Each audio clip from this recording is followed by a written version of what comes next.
Sanitizing your pool is the most important thing a pool owner can do to maintain a sparkling pool. Let's take a look at all the options available to pool owners to help add chlorine to their pool. First, it's important to understand that bleach, liquid chlorine, and liquid pool shock are the same chemical product, just in different strengths. All three of these are prime to use in your pool. So if you normally use bleach to chlorinate but can't find it, be sure to check the pool supply areas of your big box stores to look for liquid chlorine or liquid pool shock. It's quite possible the stores are not limiting quantities of the pool products. The key difference is that liquid chlorine is stronger than bleach, so make sure to adjust usage if you are used to having a lower strength product. Your next two options both have big trade-offs, but may work in the short term. These are Trichlor and Cal-Hypo. They both add something along with chlorine. That in moderation is okay, but when used for more than a month can begin to cause issues in many pools. Trichlor adds cyanuric acid, also known as CYA or stabilizer, along with chlorine in every tablet. For every 10 parts per million of chlorine, it adds 6 parts per million of CYA.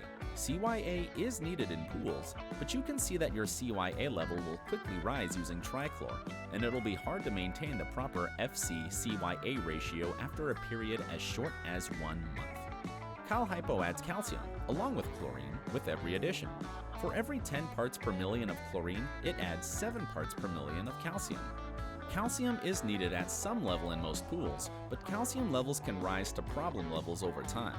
Too much calcium can cause cloudy water or scaling on pool surfaces. Some regions have high calcium in your household water supply, and if you fall into this category, this makes Cal-Hypo a poor choice for your area.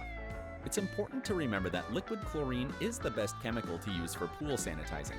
However, if you have no liquid chlorine available, the key to remember for both Trichlor and Cal-Hypo is understanding how each affects your pool water chemistry balance. Then to choose the one or ones that cause the smallest trade-off for your pool. And don't stop looking for liquid chlorine. Use of Trichlor or Cal-Hypo can easily create a need to partially drain and refill your pool to correct issues created by extended use. And we've saved the most modern solution for last.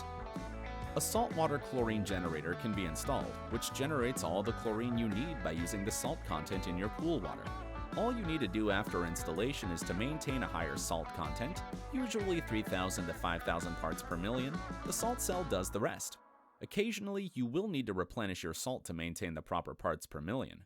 This salt is easily found in your big box store. The upfront cost for a saltwater generator is roughly similar to the long-term cost of adding other forms of chlorine. One of the greatest things you can do to help save some cash on chemicals is to be sure to use a solar cover. When you utilize a solar cover, the sun won't consume nearly as much chlorine as it would without one. You want to treat chlorine as a very valuable commodity, so the more you can keep it in the water, the better. Hopefully this information gives you a better understanding of the options you have as a pool owner to properly sanitize your pool if you can't find your normal source of chlorine. For more information or 24/7 support, please visit troublefreepool.com.